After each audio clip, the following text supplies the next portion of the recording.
Ladies and gentleman, ಕುರ್ಚಿ ಕದನ ಗೊಂದಲದಲ್ಲಿರುವಾಗಲೇ ರಾಜಕೀಯ ವಲಯದಲ್ಲಿ ಕೈ ಶಾಸಕರ ಫಾರಿನ್ ಟೂರ್ ಭಾರಿ ಸದ್ದು ಮಾಡ್ತಾ ಇದೆ.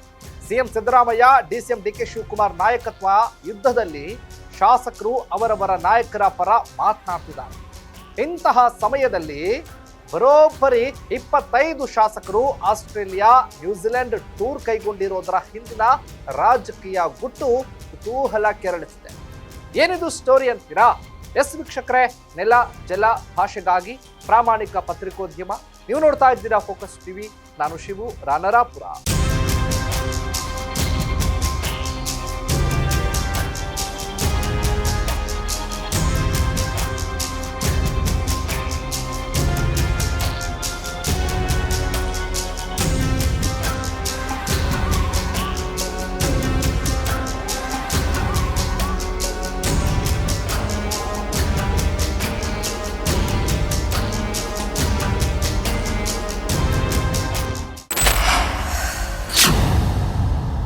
ಪವರ್ ಶೇರಿಂಗ್ ಇತ್ಯರ್ಥದ ಗೊಂದಲ ತಾರಕಕ್ಕೇರಿದ್ದು, ವಿರೋಧದ ನಡುವೆಯೂ ಕೂಡ ಕೆಲ ಕಾಂಗ್ರೆಸ್ನ ಶಾಸಕರು ಫಾರಿನ್ ಪ್ರವಾಸ ಮಾಡೋದು ಪಕ್ಕಾ ಆಗಿದೆ. ನಾಳೆ ರಾತ್ರಿ 8 ಗಂಟೆಗೆ ಬೆಂಗಳೂರಿನಿಂದ ಆಸ್ಟ್ರೇಲಿಯಾಕ್ಕೆ ಪಯಣವನ್ನ ಬೆಳೆಸೋದಕ್ಕೆ ಶಾಸಕರು ರೆಡಿಯಾಗಿದ್ದಾರೆ. ಫಾರಿನ್ ಟ್ರಿಪ್ ಹೋಗುವವರಲ್ಲಿ ಸಿಎಂ ಸಿದ್ದರಾಮಯ್ಯ ಬಣದಲ್ಲಿ ಗುರುತಿಸಿಕೊಂಡ ಶಾಸಕರೇ ಹೆಚ್ಚು ಸಂಖ್ಯೆಯಲ್ಲಿದ್ದಾರೆ ಅಂತ ಹೇಳಲಾಗ್ತಾ ಇರೋದು. ಅಲ್ಲಿಗೆ ಡಿಸಿಎಂ ಡಿಕೆ ಶಿವಕುಮಾರ್ಗೆ ಕೆಲ ಶಾಸಕರು ಕೈಕೊಟ್ರ ಅನ್ನುವಂತಹ ಪ್ರಶ್ನೆ ಕೂಡ ಶುರುವಾಗಿದೆ.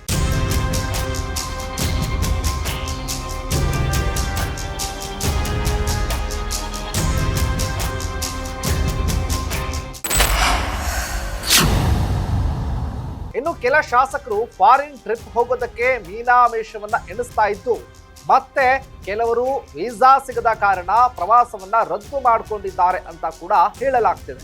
ಮತ್ತಷ್ಟು ಶಾಸಕರು ಬೇರೆ ಬೇರೆ ಕಾರಣಗಳನ್ನ ಕೊಟ್ಟು ವಿದೇಶ ಪ್ರವಾಸದಿಂದ ದೂರ ಉಳ್ಕೊಂಡಿದ್ದಾರೆ. ಆಸ್ಟ್ರೇಲಿಯಾ, ನ್ಯೂಜಿಲೆಂಡ್ಗೆ ತೆರಳುತ್ತಿರುವಂತಹ ಶಾಸಕರಲ್ಲಿ ಕೆಲವರು ಕುಟುಂಬ ಸಮೇತ ಪ್ರವಾಸವನ್ನ ಮಾಡ್ತಾ ಇದ್ದು, ವೈಯಕ್ತಿಕ ಪ್ರವಾಸ ಅಂತ ಬಿಂಬಿಸೋದಕ್ಕೂ ಕೂಡ ಮುಂದಾಗಿದ್ದಾರೆ ಅಂತ ಹೇಳಲಾಗ್ತಿದೆ. ನಾಳೆ ತೆರಳಿ ಬಜೆಟ್ ಅಧಿವೇಶನಕ್ಕೂ ಮುನ್ನ ಅಂದ್ರೆ ಮಾರ್ಚ್ 1ರಂದು ವಾಪಸ್ ಬರ್ತಾರೆ ಅನ್ನೋದು ಸುದ್ದಿ.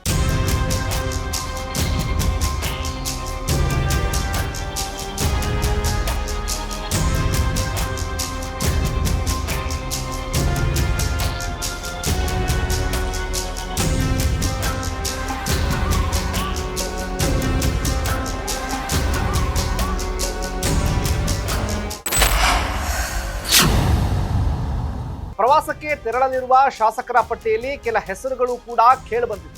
ಶಾಸಕರಾದ ಪುಟ್ಟರಂಗ ಶೆಟ್ಟಿ, ಅನಿಲ್ ಚಿಕ್ಕಮಾದು, ರಾಘವೇಂದ್ರ ಹಿಟ್ನಾಳ್, ಯಶವಂತ ರಾಯಗೌಡ ಪಾಟೀಲ್, ಅಲ್ಲಮ ಪ್ರಭು ಪಾಟೀಲ್, ಬಸನಗೌಡ ದದ್ದಲ್, ಬಸನಗೌಡ ತುರ್ವಿಹಾಳ್, ಇನ್ನು AR ಕೃಷ್ಣಮೂರ್ತಿ ಸೇರಿ 25 ಶಾಸಕರು ವಿದೇಶಕ್ಕೆ ಹೋಗ್ತಾ ಇದ್ದಾರೆ ಎನ್ನಲಾಗ್ತಾ ಇದೆ. ಆದರೆ ಫಾರಿನ್ ಟೂರ್ ಬಗ್ಗೆ ಶಾಸಕರು ಎಲ್ಲೂ ಕೂಡ ಗುಟ್ಟನ್ನ ಬಿಟ್ಟುಕೊಟ್ಟಿಲ್ಲ. ಕುರ್ಚಿ ಗುದ್ದಾಟ ಗೊಂದಲ ಸೃಷ್ಟಿಸಿರುವ ಹೊತ್ತಿನಲ್ಲೇ ಶಾಸಕರ ಫಾರಿನ್ ಟ್ರಿಪ್ ರಾಜಕೀಯ ವಲಯದಲ್ಲಿ ಭಾರಿ ಸಂಚಲನ ಸೃಷ್ಟಿ ಮಾಡಿದೆ. ಏನಾಗುತ್ತೆ ಕಾದ್ ನೋಡೋಣ. ಇದಾಗಿತ್ತು ಫೋಕಸ್ನ ಸ್ಪೆಷಲ್ ಸ್ಟೋರಿ. ನೆಲ ಜಲ ಭಾಷೆಗಾಗಿ ನೋಡ್ತಾ ಇರಿ ಫೋಕಸ್.